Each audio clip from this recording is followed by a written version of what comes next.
Hello friends, I welcome you all on my YouTube channel रसायन सेतु। Friends, general organic chemistry की lecture series को हम लोग start कर चुके हैं एंड इससे प्रीवियस वाला जो लेक्चर था हमने वहाँ पर इसका इंट्रोडक्शन देखा था। अब आज से हम हमारा मेन टॉपिक स्टार्ट करेंगे। फ्रेंड्स देखिए, जनरल ऑर्गेनिक केमिस्ट्री जब स्टार्ट होती है तो हम स्टार्ट करते हैं इसको रिएक्शन मैकेनिज्म से। जब भी एक कोई केमिकल रिएक्शन परफॉर्म होती है तो उसमें क्या क्या हो रहा है वो आपको स्टडी करना होता है, ठीक है। तो आज के लेक्चर में भी हमारा यही टॉपिक रहेगा कि जब एक केमिकल रिएक्शन परफॉर्म होती है तो वहाँ पर एक तो क्या क्या फिनोमिनल्स होते हैं वो हम देखेंगे एंड दूसरा जो हमारा टॉपिक रहेगा वो रहेगा टाइप्स ऑफ रिएजेंट, कि एक केमिकल रिएक्शन में जो हम रिएजेंट यूज़ करेंगे वो कौन कौन से होते हैं। बेसिकली वो इलेक्ट्रोफाइल एंड न्यूक्लियोफाइल्स होते हैं। ओके, सो हम आज उन्हीं की स्टडी करेंगे। तो देखिए, हम जो स्टार्ट करते हैं आज से, हमारा पहला टॉपिक क्या है। देखिए, जब भी हम एक केमिकल रिएक्शन की बात करते हैं friends, in a chemical reaction, एक जनरल आप केमिकल रिएक्शन अज्यूम करिए। देखिए, केमिकल रिएक्शन कैसे मानी हमने,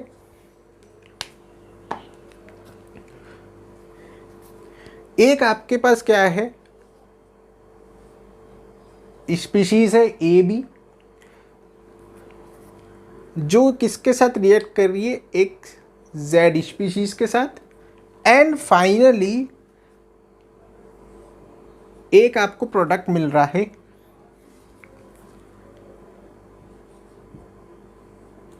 ए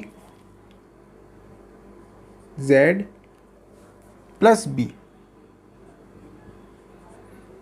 सो एक केमिकल रिएक्शन इस तरह से होती है जिसमें आपके जो रिएक्टेंट्स होते हैं वो आपस में रिएक्ट करते हैं एंड प्रोडक्ट का फॉर्मेशन करते हैं, ठीक है। एक जनरल केमिकल रिएक्शन। नाउ अब देखिए, इसके जो दो पार्ट्स है, रिएक्टेंट एंड प्रोडक्ट। रिएक्टेंट की जब हम बात करेंगे तो रिएक्टेंट दो पार्ट से मिलकर बनता है आपका। एक होता है आपका सबस्ट्रेट एंड एक होते हैं आपके रिएजेंट। दो पार्ट्स है रिएक्टेंट के, सबस्ट्रेट एंड रिएजेंट। सबस्ट्रेट क्या होते हैं? Substrate are those species on which reagents are attack. Substrate वो स्पीशीज होती है रिएक्टेंट पार्ट की जिस पर रिएजेंट का अटैक होता है, ठीक है। सो सबस्ट्रेट की डेफिनेशन क्या है? Species on which reagent will attack.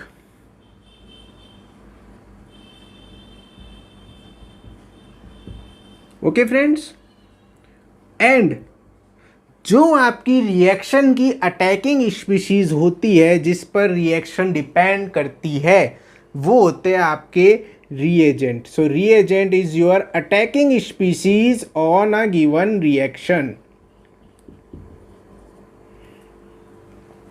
ठीक है फ्रेंड्स। सो रिएक्टेंट से प्रोडक्ट बना। रिएक्टेंट के दो पार्ट्स होते हैं, एक होता है सबस्ट्रेट, एक होता है रिएजेंट। नाउ देखिए, अब आप क्या बता रहे हैं, एक रिएक्टेंट है एक प्रोडक्ट है, ठीक है। अगर हम इनका एनर्जी प्रोफाइल डायग्राम देखें तो एनर्जी प्रोफाइल डायग्राम आप पहले भी स्टडी कर चुके हैं काफ़ी बार। यहाँ पर आप वाई एक्सिस पर लेते हैं एनर्जी, एक्स एक्सिस पर लेते हैं आप रिएक्शन कोऑर्डिनेट्स, ओके। यहाँ पर क्या होता है आपका एक लेवल जिस पर क्या होता है आपके रिएक्टेंट्स, ये एक ट्रांजिशन स्टेट को पास करते हुए किस में चेंज होते हैं, प्रोडक्ट में चेंज होते हैं, ठीक है। A B plus Z, transition state देखिए क्या होगी आपकी। ट्रांजिशन स्टेट में क्या होता है फ्रेंड्स, आपके ओल्ड बॉन्ड तो आप क्या बताते हैं, ब्रेक होता हुआ एंड न्यू बॉन्ड फॉर्म होता हुआ। देखिए यहाँ पे ओल्ड बॉन्ड किसके बीच में था, ए एंड बी के बीच में। न्यू बॉन्ड प्रोडक्ट किसमें, ए एंड जेड के बीच में। तो यहाँ पर देखिए डॉटेड बॉन्ड से A and B and Z में, ए एंड बी तो क्या है टू ट्राइब, बी एंड जेड फॉर्म हो रहा है, ठीक है। देन फिर यहाँ पर आपके क्या बन जाएगा, ये प्रोडक्ट बन जाएगा।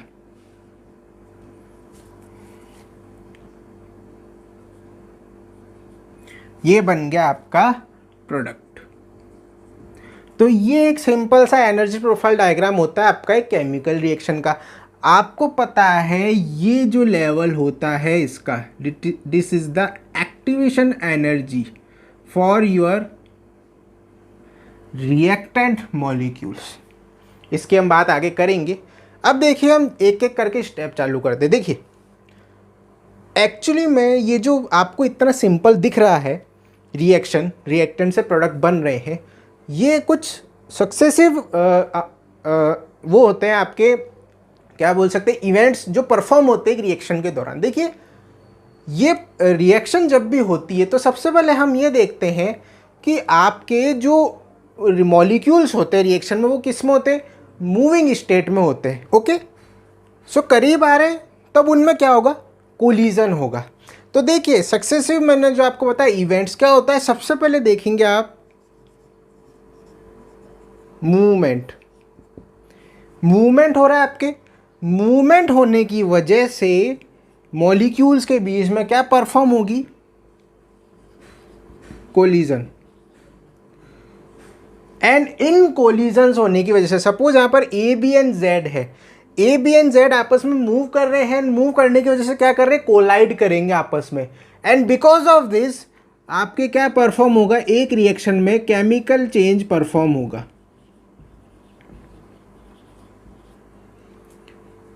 ठीक है, सो ये एक जनरल सा फिनोमिनन है कि मूवमेंट हुआ, मूवमेंट से कोलिजन हुआ, कोलिजन करने से केमिकल चेंज हुआ, एंड केमिकल चेंज का मतलब क्या है, आपका प्रोडक्ट का फॉर्मेशन।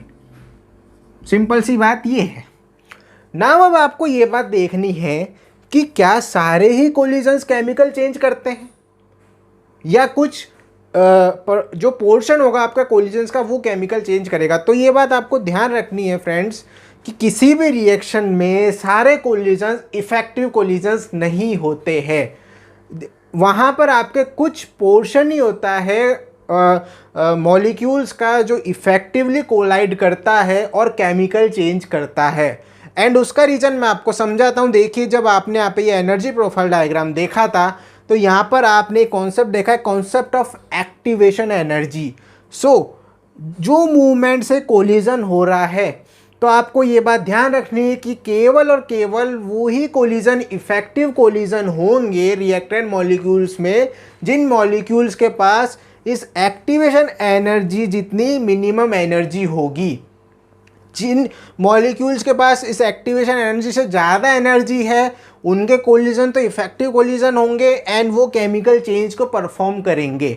एंड जिनके पास इस एक्टिवेशन एनर्जी से कम अमाउंट ऑफ एनर्जी होगी उनमें होने वाले कोलिजन्स का कोई मतलब नहीं है, वो केमिकल चेंज को परफॉर्म नहीं करेंगे या उनके कोलिजन से किसी भी तरह का केमिकल चेंज नहीं होगा। सो यहाँ पर आपको ध्यान रखना है कि not all collisions are effective collisions, not all collisions are effective collisions.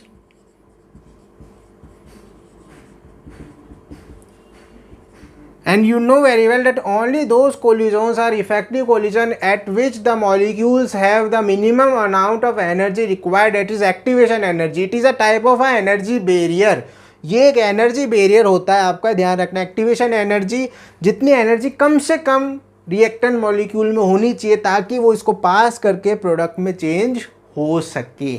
ठीक है, सो आपको ये बात और ध्यान रखनी है कि किसी भी जब आप कंसीडर करते हैं, किसी सिस्टम की स्टडी करते हैं, किसी रिएक्टेंट सैंपल की स्टडी करते हैं तो उस सैंपल में मॉलिक्यूल्स में रेंज ऑफ एनर्जीज आपको मिलती है। ठीक है, so there are so reactant have range of energies, reactant molecules have range of energies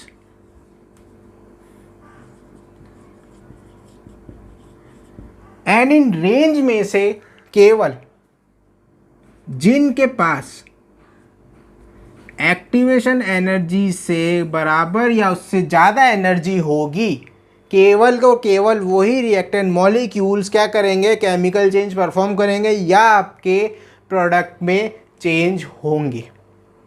इतना आपको समझ आ गया फ्रेंड्स, बहुत ही सिंपल सा कॉन्सेप्ट था ना। अब देखिए हम बात कर रहे हैं कोलिजन्स की। और प्रोडक्ट में चेंज होने की। मीन्स कोलिजन का मतलब क्या है, आपके दो जो मॉलिक्यूल होंगे या दो एटम क्या हो रहे हैं, पास पास आ रहे हैं। कोलिजन के लिए पास पास आना जरूरी है, ठीक है।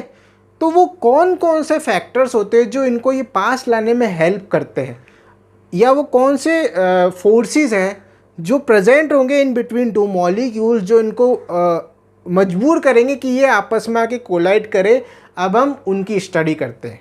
नाउ देखिए फ्रेंड्स, हम बात कर रहे हैं कि कौन कौन से फैक्टर्स हैं या कौन कौन से वेज होंगे जो क्या होंगे, मॉलिक्यूल्स को आपस में पास लाने का काम करेंगे। Okay, so there are only two ways that brings molecule together. ये आपको ध्यान रखना है, there are two veg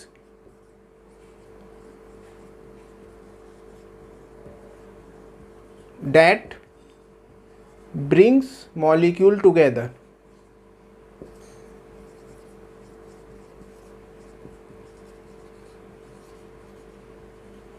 The first one is charge attraction,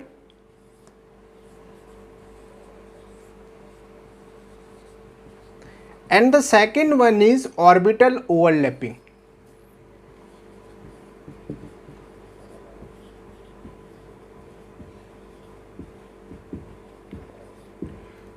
okay, now हम सबसे पहले बात करते हैं चार्ज अट्रैक्शन की। देखिए ये क्या बात करना चाह रहा है आपके,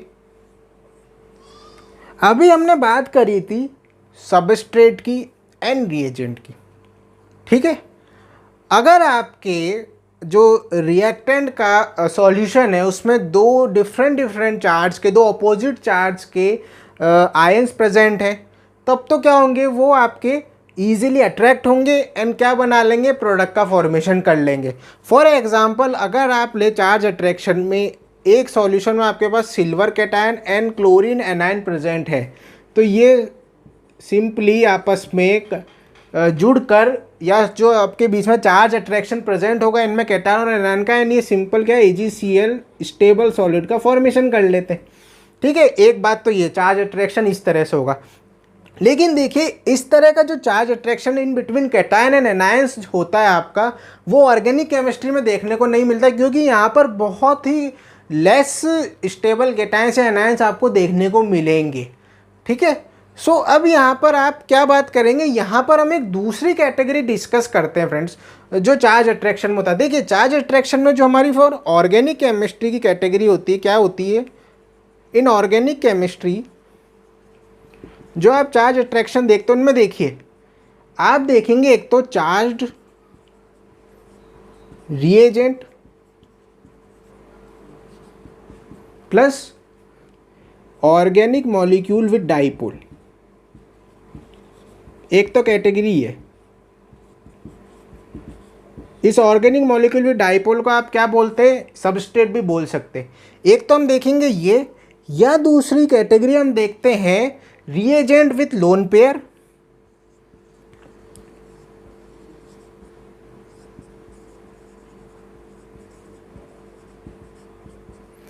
and organic molecule with dipole।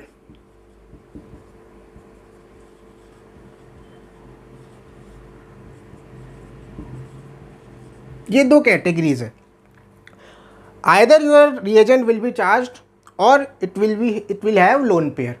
ये दो कैटेगरीज है एंड दोनों कंडीशन में आपका जो ऑर्गेनिक सबस्ट्रेट होगा वो डाइपोल वाला होगा।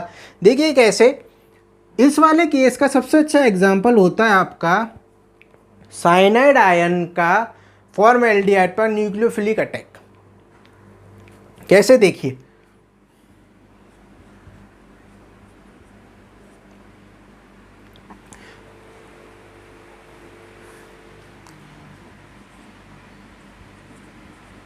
ये आपका साइनाइड एनायन है and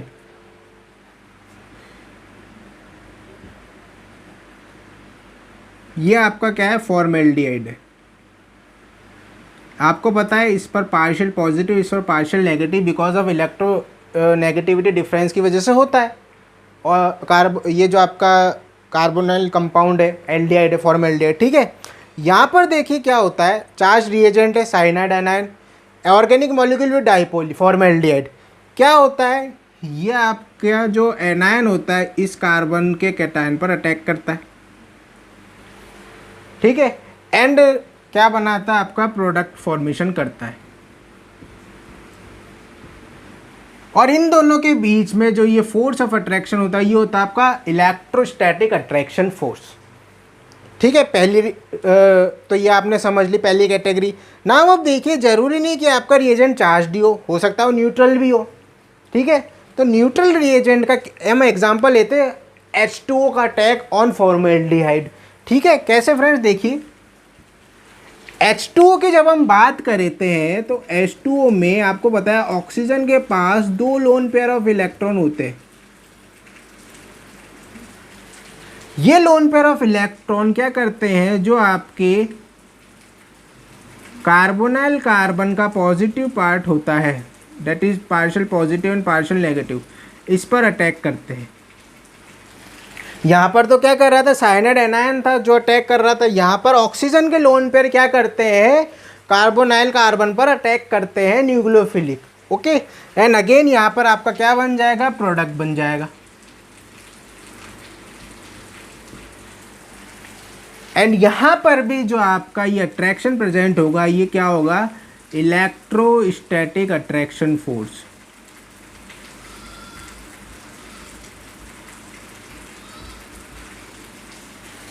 here also electrostatic attraction force present. ठीक है, तो ये आपकी पहली कैटेगरी हुई कि जो आपके क्या है, मॉलिक्यूल्स ब्रिंग मॉलिक्यूल टुगेदर। तो पहला आपका चार्ज अट्रैक्शन होता है जो क्या होता है, मॉलिक्यूल्स को पास पास लाता है। अब हम चलिए दूसरी कैटेगरी डिस्कस करते हैं, that is orbital overlapping.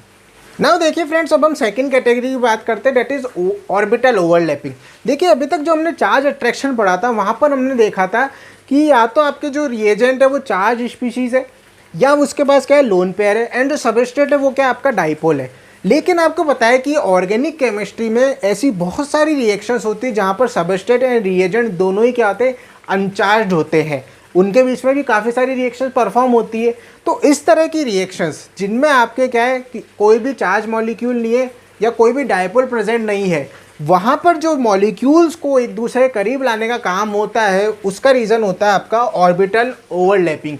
It means वहाँ पर आपके जो सबस्ट्रेट एंड जो आपके रिएजेंट होते हैं उनके बीच में कुछ ऑर्बिटल इंटरेक्शंस प्रेजेंट होते हैं जो उनको क्या लाते हैं, पास पास लाते हैं। ठीक है, सो ऑर्बिटल ओवरलैपिंग में आपको ये ध्यान रखना है कि orbital interactions are present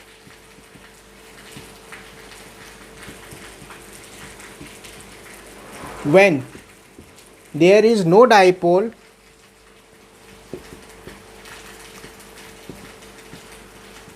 and uncharged reagent present।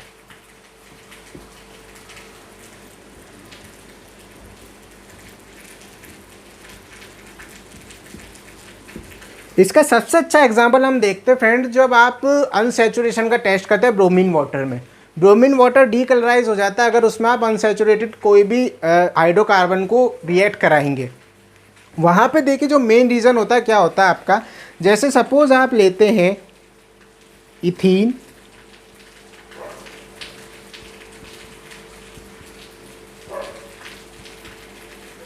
इस इथीन के पास देखिए क्या है, पाई बॉन्डिंग मॉलिक्यूलर ऑर्बिटल है।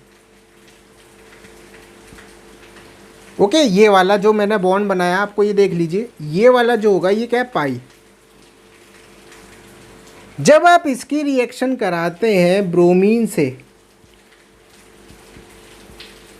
तो देखिए क्या रिएक्शन होती है इनके बीच में। देखिए ये भी अनचार्ज्ड है, ये आपका क्या है, सबस्ट्रेट है, ब्रोमीन क्या है, रिएजेंट है। रिएजेंट के पास भी कोई चार्ज नहीं है, न्यूट्रल है ब्रोमीन, एंड एल्कीन के ऊपर भी कोई चार्ज नहीं, बिल्कुल न्यूट्रल है। तब क्या होगा, जो इसका पाई बॉन्डिंग मॉलिक्यूलर ऑर्बिटल होता है वो क्या करता है, इसके sigma anti bonding molecular orbital में अपने इलेक्ट्रॉन्स डोनेट करता है।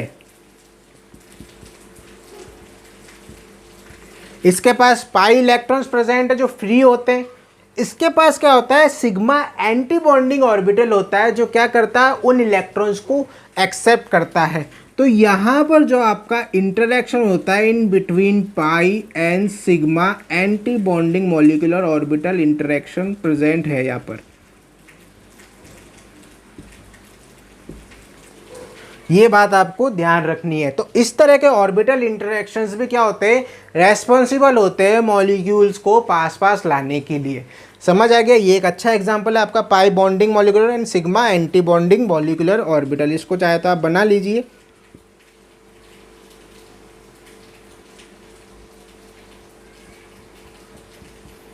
ये तो इनमें क्या होगी, ये इंटरेक्शन प्रेजेंट होगी।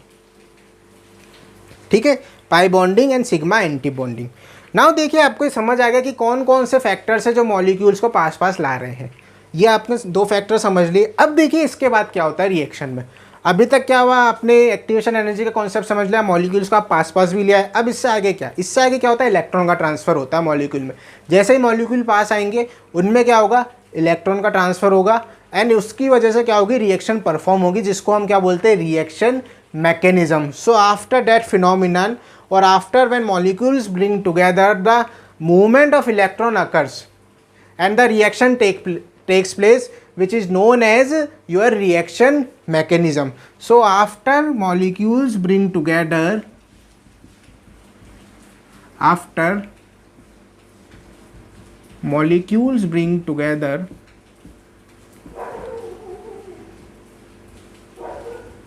reaction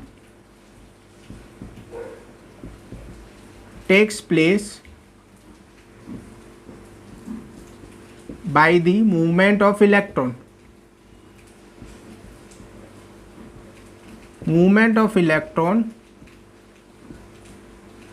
from one molecule to another molecule.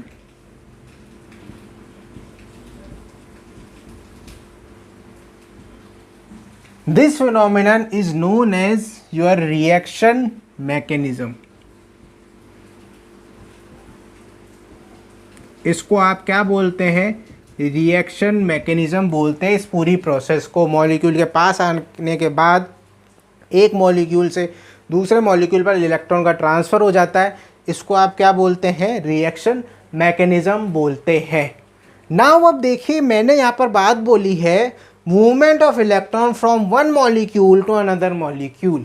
यहाँ से अब मेन आपकी स्टार्ट होती है जनरली इस जीओसी की। जो आप ये मूवमेंट ऑफ इलेक्ट्रॉन की बात कर रहे हैं, यहाँ से आपके टाइप्स ऑफ रिएजेंट निकल के आएंगे कि ये रिएजेंट को हमने किस तरह से क्लासीफाई किया था। मैंने आपको स्टार्टिंग में दो बात बोली थी कि जो हमारे टाइप्स ऑफ रिएजेंट होते हैं वो होते हैं एक तो इलेक्ट्रोफाइल एंड एक होता है न्यूक्लियोफाइल।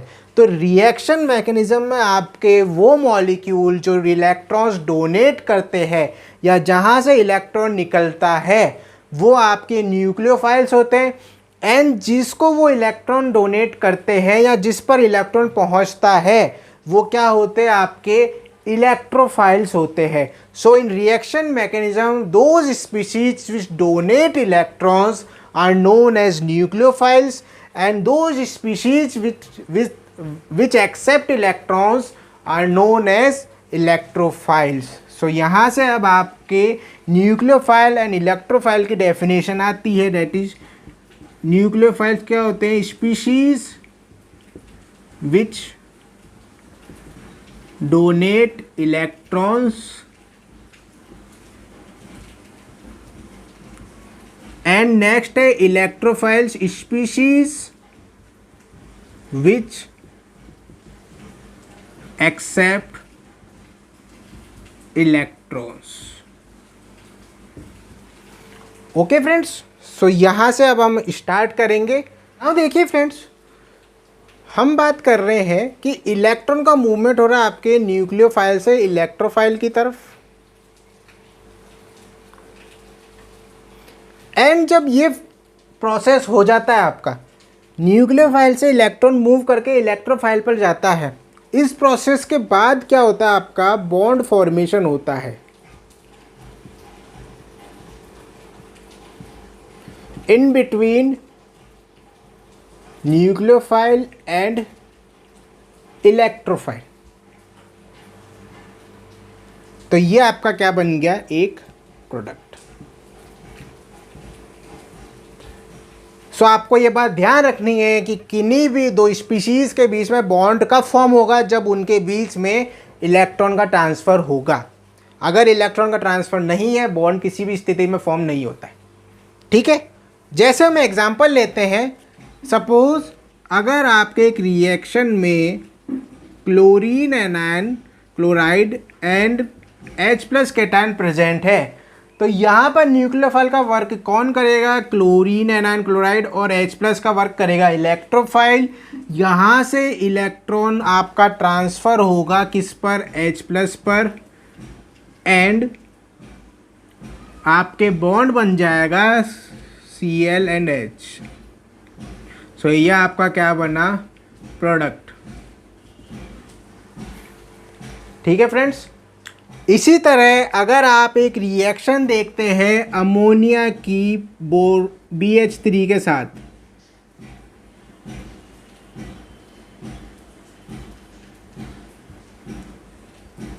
अमोनिया प्लस BH3, तो आपको पता है BH3 के पास एक अनहाइब्रिड पी ऑर्बिटल होता है जिसमें अमोनिया अपने क्या होता है? Lone pair of electron donate करता है, एंड ये एक अडक्ट प्रोडक्ट का फॉर्मेशन करता है।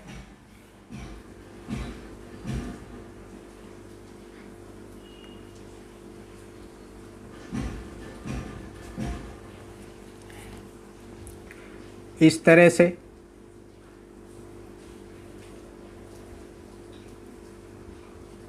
यहाँ पर इस पर आ जाएगा पॉजिटिव चार्ज, इस पर आ जाएगा नेगेटिव चार्ज।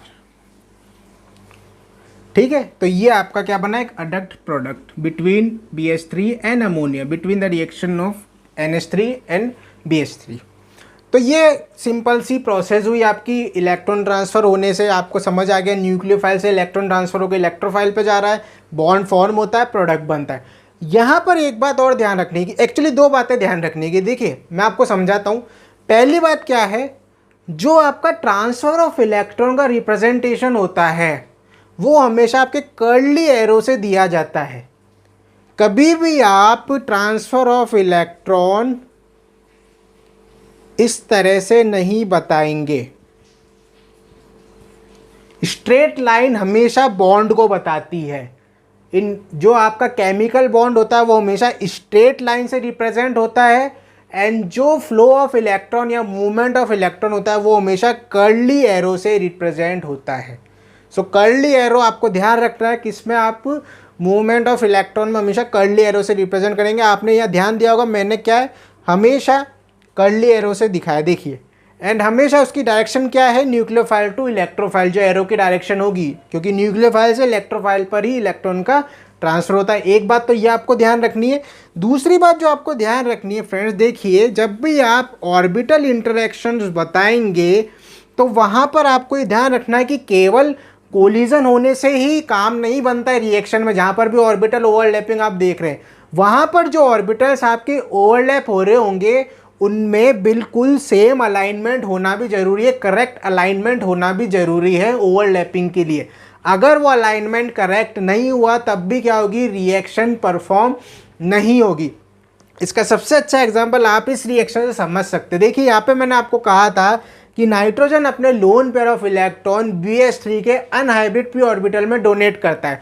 देखिए कैसे, आपको पता है यहाँ पर जब आप इनका हाइब्रिडाइजेशन देखेंगे तो ये तो होता है आपका sp3 NH3 का, एंड BH3 का होता है sp2 with one unhybrid P orbital. तो देखिए हम कैसे ड्रॉ करते हैं। जब आप NH3 को ड्रॉ करेंगे तो इसके तो ये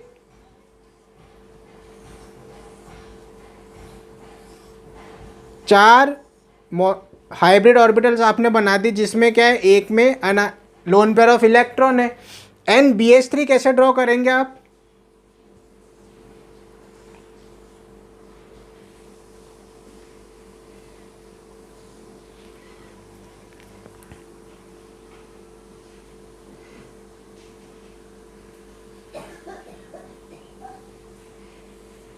ये आपने बना दिए BH3, ठीक है।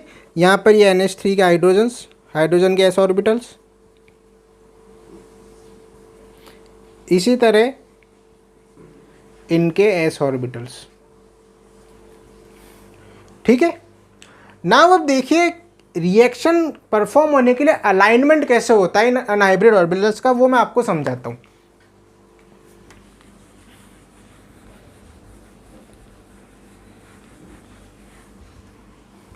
देखिए अलाइनमेंट बिल्कुल अच्छे से कब होगा, बिल्कुल प्रॉपर अलाइनमेंट कब होगा, जब दोनों एक ही लाइन में होंगे, एक ही एक्सिस पर होंगे दोनों ऑर्बिटल्स जिनको क्या ओवरलैप करना है। अगर उनकी एक्सिस अलग अलग हुई, जैसे यू या यू आ रहा है कोई, या दोनों एक ही एक्सिस में ना होकर एक टेढ़ा जा रहा है, एक किसी और डायरेक्शन में जा रहा है, तो ये वाले जो अलाइनमेंट होंगे ये इतने खास नहीं है, इतने इफेक्टिव नहीं होंगे जो इनकी ओवरलैपिंग को कर सके। अगर ये बिल्कुल दोनों ऑर्बिटल्स एक ही एक्सिस में आ रहे तब बिल्कुल क्या होगी, इफेक्टिव ओवरलैपिंग होगी। इसको आप एक तरह से, जो आपने एक्सियल को एक्सियल ओवरलैपिंग पढ़ी थी मेरे प्रीवियस लेक्चर में, जो इंट्रोडक्टरी लेक्चर था, तो वहाँ पर मैंने आपको बताया था कि जो ये सिग्मा बॉन्डिंग वाली को एक्सियल ओवरलैपिंग होती है बहुत अच्छी इफेक्टिव होती है, इसका बनने वाला बॉन्ड सबसे ज़्यादा स्ट्रांग होता है। तो वही कॉन्सेप्ट आपको यहाँ पर भी लगाना है कि यहाँ पर देखिए, अगर आप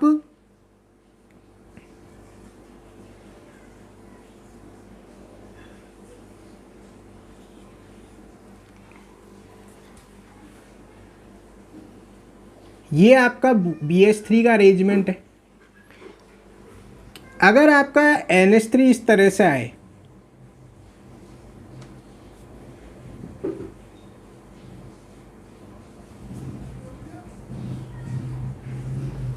तो केवल एक यही कंडीशन है जो इसमें क्या कर रही है, इफेक्टिव ओवरलैपिंग कर रही है। बिल्कुल सेम दोनों क्या होंगे, इसका जो ये अनहाइब्रिड p ऑर्बिटल है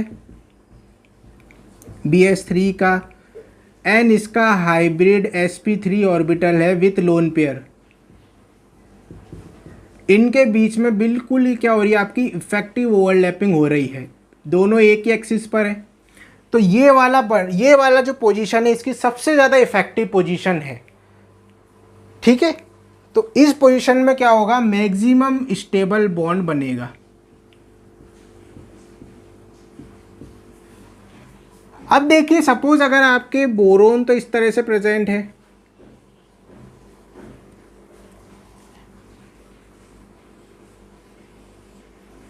एंड नाइट्रोजन आ गया आपके पास इस तरह से,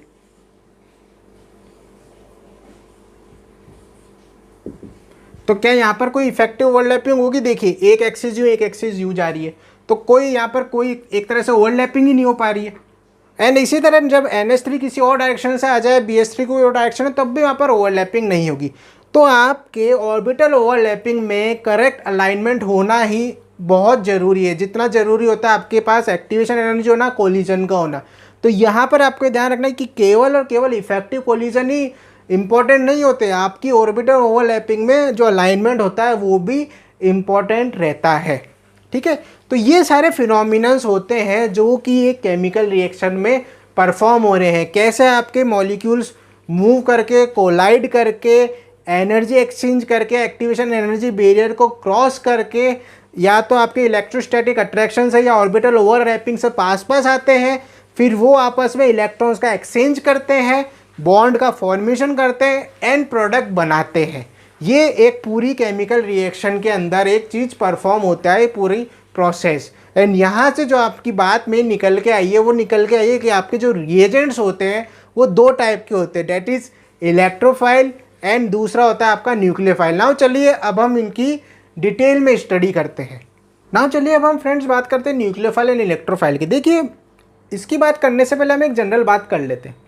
जब भी बॉन्ड का फॉर्मेशन हो रहा है आपके, तो एक स्पीशीज़ क्या कर रही है, इलेक्ट्रॉन डोनेट कर रही है, एंड एक स्पीशीज़ क्या करती है, इलेक्ट्रॉन एक्सेप्ट करती है। ओके, सो देखिए फ्रेंड्स, अगर हम बात करें जो स्पीशीज़ इलेक्ट्रॉन डोनेट कर रही है उसके पास क्या होंगे, आपके फील्ड ऑर्बिटल्स होंगे,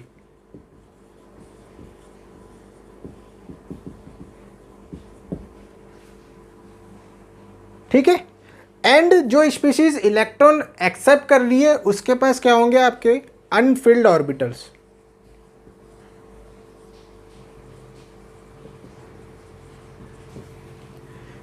सो field orbitals and Anfield orbitals. अब देखिए एक जनरल बात क्या होती है कि अगर आप इनकी एनर्जी लेवल की बात करते हैं फील्ड एंड अनफिल्ड ऑर्बिटल्स में, तो अनफिल्ड एनर्जी का लेवल क्या होता है, फील्ड्स के कंपैरिजन में ज़्यादा होता है। So unfilled orbitals are high in energy compare to filled orbitals.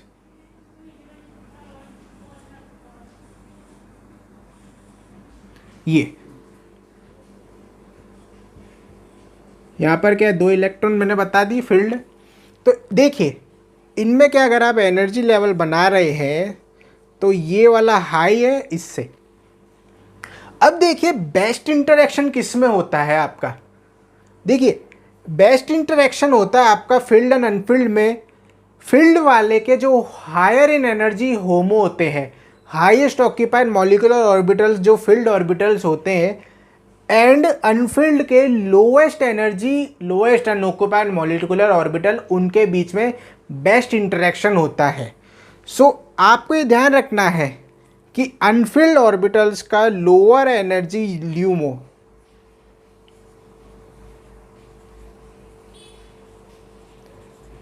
Lower in energy, and filled orbitals का होमो,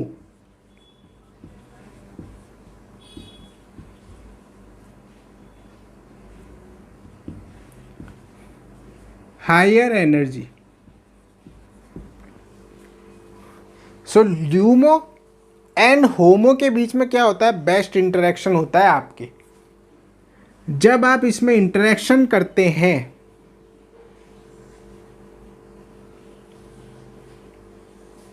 तो देखिए एक तो बनता है आपका बॉन्डिंग एंड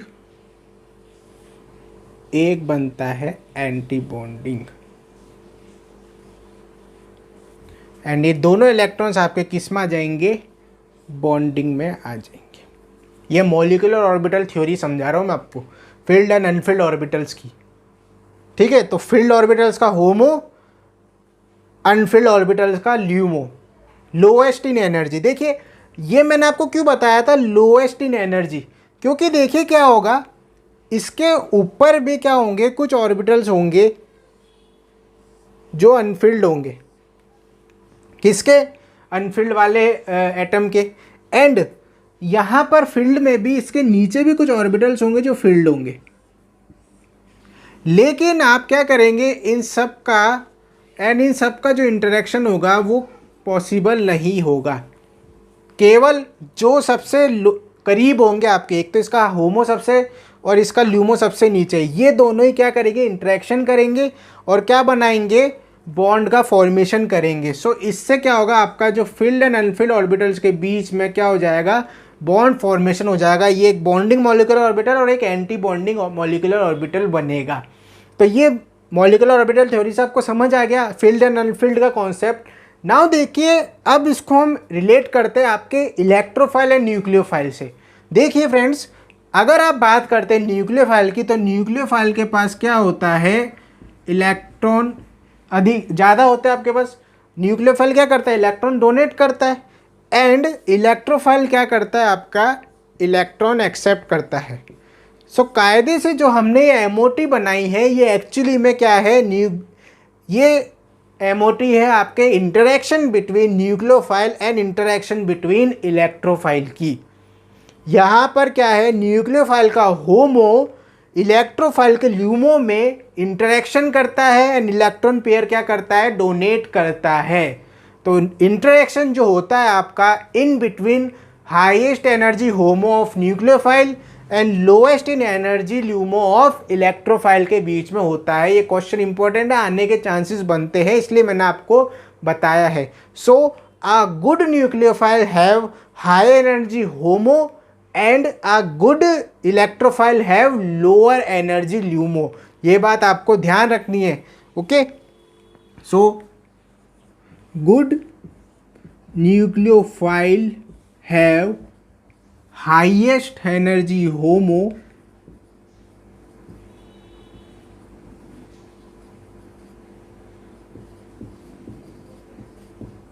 ये and good electrophile have lowest energy LUMO. ये एक पहली कैरेक्टरिस्टिक है आपके इलेक्ट्रोफाइल एंड न्यूक्लियोफाइल की, जो बेसिक कैरेक्टरिस्टिक होती है। और कैरेक्टर्स मैं आपको बताऊंगा, लेकिन एमओटी के बेस पर न्यूक्लियोफाइल एंड इलेक्ट्रोफाइल का जो एक्सप्लेनेशन है इस तरह से होता है, होमो एंड ल्यूमो को। समझ में आ गया फ्रेंड्स? ओके, नाउ चलिए अब हम हमारी जनरल बात डिस्कस करते हैं जो हम जानते हैं इलेक्ट्रोफाइल एंड न्यूक्लियोफाइल के बारे में। सबसे पहले हम देखेंगे इनमें बेसिक डिफरेंस क्या क्या जो हम इनमें डिफरेंस कर सकते हैं, देन फिर हम बात करेंगे इनके एग्जाम्पल्स की। ओके,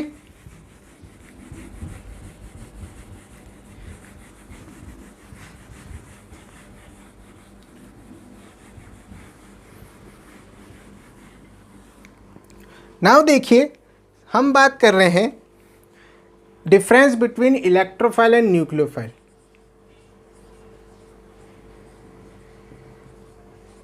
इलेक्ट्रोफाइल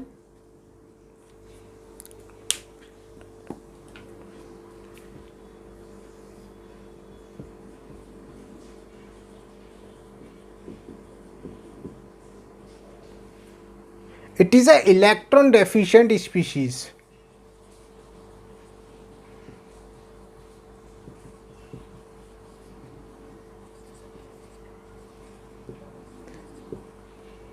उसी के अपोजिट में जो न्यूक्लियोफाइल होता है आपका इलेक्ट्रॉन रिच स्पीशीज होता है। ओके, दूसरा इनका ऑक्टेट इनकम्प्लीट होता है या इनके पास एम्प्टी अनहाइब्रिड ऑर्बिटल्स होते हैं जिनमें ये क्या करते हैं, इलेक्ट्रॉन पेयर एक्सेप्ट करते हैं। एंड यहाँ पर क्या होगा, इनका ऑक्टेट कंप्लीट और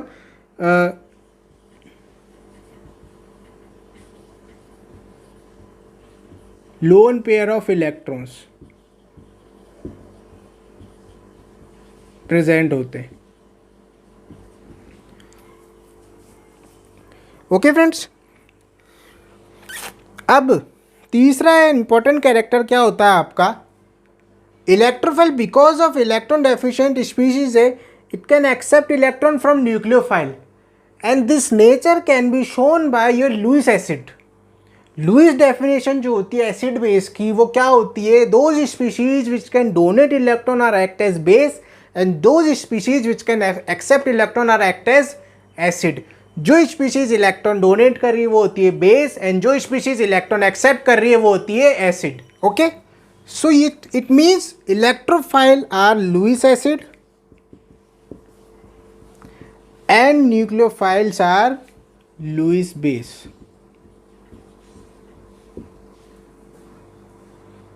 now fourth difference, it accepts electron into low energy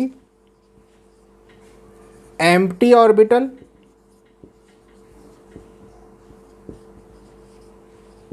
जिसको हमने क्या बोला था, ल्यूमो। अभी हमने इससे पहले एमओटी में बात करी थी। एंड उसी के अपोजिट जब हम न्यूक्लियोफाइल की बात करते हैं, so they donate electrons from high energy filled orbitals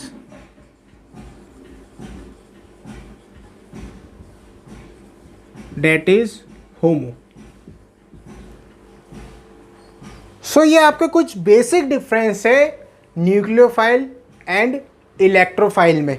देखिए यहाँ पर हम किस तरह से जो हमारा फोर्थ पॉइंट है इसको कैसे प्रूव करते हैं वो मैं आपको बताता हूँ।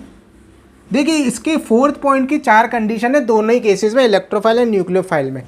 अब देखिए फोर्थ पॉइंट को हम समझते हैं। फोर्थ पॉइंट क्या कह रहा है, it accepts electron into low energy empty orbitals. अब ये जो ल्यूमो या लो एनर्जी एम्प्टी ऑर्बिटल्स है ये हमारे पास 4 स्पीशीज होती है जहाँ पे प्रेजेंट हो सकते हैं। देखिए सबसे पहले हम बात करते हैं इलेक्ट्रोफाइल के केस में।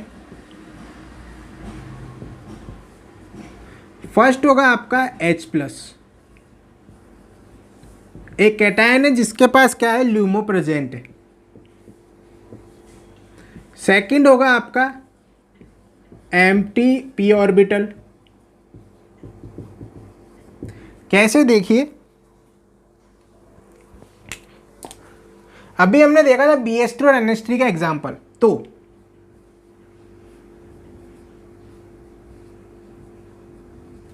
BH3 के पास क्या होता है आपका, ये MT p ऑर्बिटल है, जिसमें क्या करता है, ये इलेक्ट्रॉन पेयर एक्सेप्ट कर लेता है किसी भी न्यूक्लियोफाइल से, तो ये भी क्या एक ल्यूमो है। तीसरा केस आपका क्या होता है, तीसरा केस होता है आपका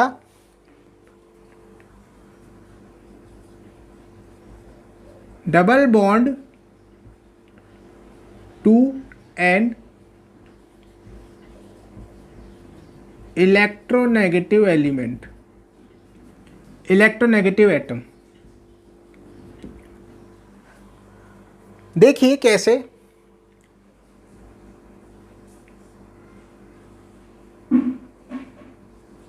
कार्बोनाइल में आपको पता है कि ये जो इलेक्ट्रॉन डेंसिटी होती है ऑक्सीजन पर शिफ्ट हो जाती है, जिससे कार्बन पर पार्शियल पॉजिटिव एंड ऑक्सीजन पर पार्शियल नेगेटिव चार्ज आ जाता है।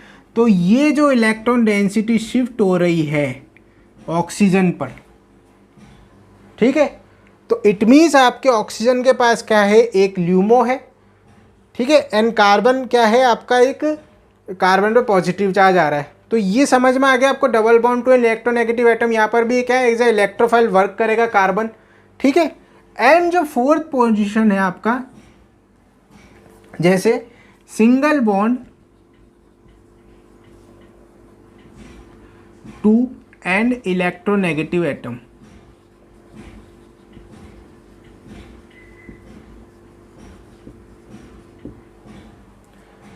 Single bond to an electronegative atom का सबसे अच्छा एग्जांपल है आपका HCl। देखिए क्या होता है, अभी देखिए आपने यहाँ पे समझ लिया ना, डबल बॉन्ड में देखिए यहाँ पे डोनेट करने से क्या हुआ,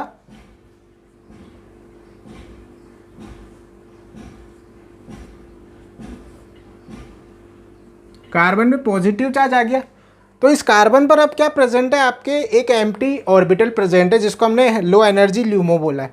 तो अब इस पर क्या होगा, ये कोई भी इस पर न्यूक्लियोफाइल का अटैक हो सकता है इस कार्बन पर। सिमिलरली देखिए HCl में क्या होता है, हाइड्रोजन एंड क्लोरीन में, हाइड्रोजन एलोजन जो भी बॉन्ड होता है, क्लोरीन या एलोजन की इलेक्ट्रोनेगेटिविटी हाइड्रोजन से बहुत ज़्यादा होती है। तो यहाँ पर क्या होगा, ये बॉन्ड के इलेक्ट्रॉन क्या होंगे, क्लोरीन पर शिफ्ट हो जाएंगे, जिससे क्या होगा आपका हाइड्रोजन पे पॉजिटिव चार्ज होगा, क्लोरीन पर नेगेटिव चार्ज। एंड अब क्या हुआ, हाइड्रोजन के ऊपर पॉजिटिव चार्ज आने से ये क्या बन गया, एक इलेक्ट्रोफाइल, जिसके पास क्या है अब एक लो एनर्जी ल्यूमो। सो ये अब क्या कर सकता है, एक इलेक्ट्रॉन एक्सेप्ट कर सकता है। समझ में आ गया फ्रेंड्स, ओके। तो ये फोर्थ पॉइंट इन 4 कंडीशन में फॉलो हो रहा है। पहली कंडीशन कोई कैटायन हो, उसके पास लो एनर्जी ल्यूमो होता है। दूसरी कंडीशन किसी के पास MT p ऑर्बिटल है तो वो भी लो एनर्जी ल्यूमो में होता है। तीसरी कंडीशन अगर आपका डबल बॉन्ड इलेक्ट्रोनेगेटिव एटम से बंद है अटैच, तो जो पॉजिटिव एटम होगा उसके पास लो एनर्जी MT ऑर्बिटल आ जाएगा। एंड फोर्थ कंडीशन अगर आपके पास एक सिंगल बॉन्ड है, एक इलेक्ट्रो पॉजिटिव इलेक्ट्रोनेगेटिव बीच एटम में, तो जो इलेक्ट्रो पॉजिटिव एटम है उसके पास भी क्या होगा, low energy MT p orbital होगा। तो ये तो बात हुई आपकी इलेक्ट्रोफाइल की। देखिए इसी तरह से आप क्या कर सकते हैं, न्यूक्लियोफाइल की बात कर सकते हैं। न्यूक्लियोफाइल के पास क्या होंगे, हाई एनर्जी होमो। तो वो कौन सी कंडीशन होती है वो हम समझते हैं।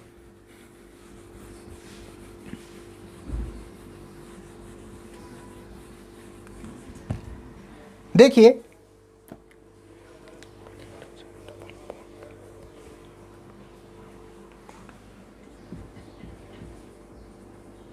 न्यूक्लियोफाइल की बात कर रहे हैं, सबसे पहले लोन पेयर। लोन पेयर कैसे, NH3 नाइट्रोजन NH3 में जो लोन पेयर है आपका वो किसमें, एक एम्प्टी ऑर्बिटल में है, sorry filled high energy filled HOMO में प्रेजेंट होगा आपका जो NH3 का लोन पेयर है। ठीक है फ्रेंड्स। नाउ दूसरी बात हम करते हैं नेगेटिव चार्ज की।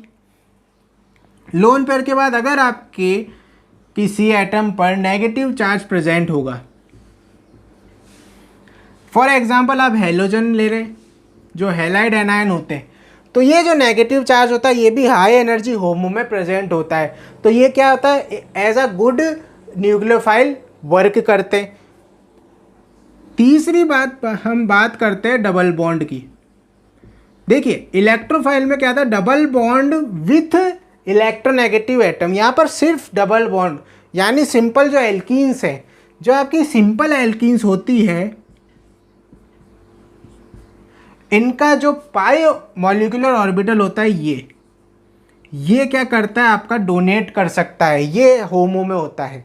इनमें तो क्या हो रहा है, NH3 में लोन पेयर है, इसमें नेगेटिव चार्ज है, यहाँ पर क्या है, ये डोनेट करता है। आपका जो पाई बॉन्ड है ये होमो में रहता है आपका हाई एनर्जी फील्ड ऑर्बिटल में।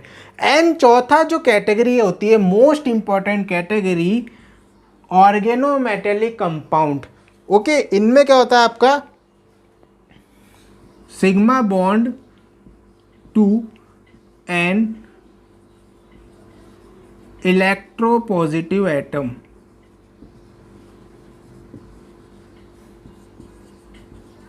ऑर्गेनोमेटेलिक कंपाउंड मोस्ट इंपॉर्टेंट है, इसकी पूरी डिटेल हम स्टडी करेंगे जब हम ऑर्गेनोमेटेलिक्स स्टार्ट करेंगे उसमें। सो ये भी क्या है, आपके गुड न्यूक्लियोफाइल की तरह वर्क करते हैं। फॉर एग्जांपल लिथियम का ऑर्गेनोमेटेलिक कंपाउंड, तो ये भी क्या होता है, आपके डोनेट करते हैं इलेक्ट्रॉन। तो ये जो फोर्थ कंडीशन है न्यूक्लियोफाइल की, ये इस तरह से 4 कंडीशन पे अप्लाई होती है। लोन पेयर्स है होमो में, नेगेटिव चार्ज होमो में, double bonded electrons and sigma bond with a electropositive atom. समझ में आ गया फ्रेंड्स आपको? तो ये है आपके इलेक्ट्रोफाइल और न्यूक्लियोफाइल का कंप्लीट डिस्क्रिप्शन। नाउ चलिए अब हम इनके कुछ एग्जाम्पल्स डिस्कस कर लेते हैं। नाउ देखिए फ्रेंड्स, ये है आपके इलेक्ट्रोफाइल्स का एग्जाम्पल। पहला है आपका पॉजिटिव चार्ज। देखिए 2 कैटेगरी है, एक तो वो जिनके पास पॉजिटिव चार्ज है एंड एक वो जो न्यूट्रल स्पीशीज़ है। इन न्यूट्रल स्पीशीज़ के पास क्या होंगे, एम्प्टी ऑर्बिटल्स होंगे। तो पॉजिटिव चार्ज स्पीशीज़ में देखिए एल्किल कटायन है, सबसे ज़्यादा कॉमन है, आपको पता ही है। फिर nitronium NO2+, acylium CH3CO+ cation, formyl, iminium है आपका। एंड ये वाला जो है आपका लास्ट वाला, ये होबेन-हॉश रिएक्शन में आपको यूज़ होता है ये आपका। ओके, एंड ये H+ तो आप जानते हैं, ये दोनों इमीनियम है आपके। ठीक है फ्रेंड्स। एंड देखिए न्यूट्रल स्पीशीज़ की जब आप बात करते हैं तो न्यूट्रल स्पीशीज़ में देखिए AlCl3, Al aluminium trichloride, aluminium tribromide, boron trifluoride, iron trichloride, iron tribromide, SnCl4, tin chloride, zinc chloride, carbene, nitrene, dichlorocarbene, antimony pentafluoride. Antimony pentafluoride को आप क्या बोलते हैं, सुपर एसिड भी बोलते हैं, ये आपको ध्यान रखना है। It is a super acid, antimony pentafluoride. And benzyne, ये एक इंटरमीडिएट होता है। ठीक है, तो फ्रेंड्स आपको कुछ नहीं करना, आप केवल और केवल क्या करिए, इसके स्क्रीनशॉट ले लीजिए, जिसमें आपको क्या है, ये आपको एक एग्जाम्पल्स आ जाएंगे जस्ट इलेक्ट्रोफाइल्स के। ठीक है, अब हम इसके बाद देखिए न्यूक्लियोफाइल्स के एग्जाम्पल्स को देखते हैं। नाउ देखिए फ्रेंड्स, ये है न्यूक्लियोफाइल्स की कैटेगरीज। 4 कैटेगरीज होती है। नेगेटिव चार्ज स्पीशीज़ है, जितनी भी नेगेटिव चार्ज स्पीशीज़ होगी आपकी क्या होगी, न्यूक्लियोफाइल्स होगी। इनोलेट एंड इलिड, ये 2 इंपॉर्टेंट है, आगे काम आएंगे मैकेनिज्म में। Neutral species having lone pair, जितने भी लोन पेयर्स होते हैं वो सब क्या करते हैं, आपके न्यूक्लियोफाइल की तरह वर्क करते हैं। चाहे NH2 में देखिए नाइट्रोजन के ऊपर लोन पेयर है, नाइट्रोजन पे ऑक्सीजन पे लोन पेयर है, यहाँ पर फास्फोरस पे लोन पेयर है, यहाँ पर नाइट्रोजन पे लोन पेयर, ये सब क्या आपके न्यूट्रल न्यूक्लियोफाइल्स है। फिर आपके पास जितने भी ऑर्गेनोमेटेलिक रिएजेंट्स होते हैं वो वहाँ पे सब में क्या आपका जो एल्किल पार्ट होता है वो एज अ न्यूक्लियोफाइल वर्क करता है। ओके, बिकॉज वो मेटल से अटैच होता है। एंड नेक्स्ट है आपका जो पाई बॉन्डेड स्पीशीज़ होती है वो भी आपके क्या है, न्यूक्लियोफाइल की तरह वर्क करती है, बिकॉज वहाँ पर क्या होते हैं, पाई मॉलिक्यूलर ऑर्बिटल जिनमें पाई इलेक्ट्रॉन प्रेजेंट होते हैं वो क्या होते हैं, हाईएस्ट एनर्जी होमो में होते हैं। ठीक है, तो आपको यहाँ पर भी क्या करना है, इसका भी स्क्रीनशॉट ले लीजिए पूरी स्क्रीन का, तो आपको यहाँ पर भी न्यूक्लियोफाइल्स के एग्जांपल मिल जाएंगे। इससे पहले मैंने आपको इलेक्ट्रोफाइल का बताया था, आई होप आपने उसका भी स्क्रीनशॉट ले लिया होगा। ठीक है फ्रेंड्स। सो फ्रेंड्स, ये हो गए आपके types of reagent, that is nucleophile and electrophile. Okay, so आज के लेक्चर में हम इतना ही रखते हैं। अब जो हमारा नेक्स्ट लेक्चर होगा उसमें हम इलेक्ट्रॉनिक इफ़ेक्ट्स को स्टार्ट करेंगे, जिसमें हम इंडक्टिव इफ़ेक्ट होगा, हाइपर कॉन्जुगेशन होगा, ये जितने भी इलेक्ट्रॉनिक डिस्प्लेसमेंट इफेक्ट्स होते हैं उनकी स्टडी करेंगे। ओके, सो आज की वीडियो को एंड तक देखने के लिए बहुत बहुत थैंक यू आप लोगों का। प्लीज़ कमेंट सेक्शन में कमेंट्स करते रहिए अगर आपको किसी भी तरह की डिफ़िकल्टी फेस होती हो। Okay, so thank you friends, thank you for watching.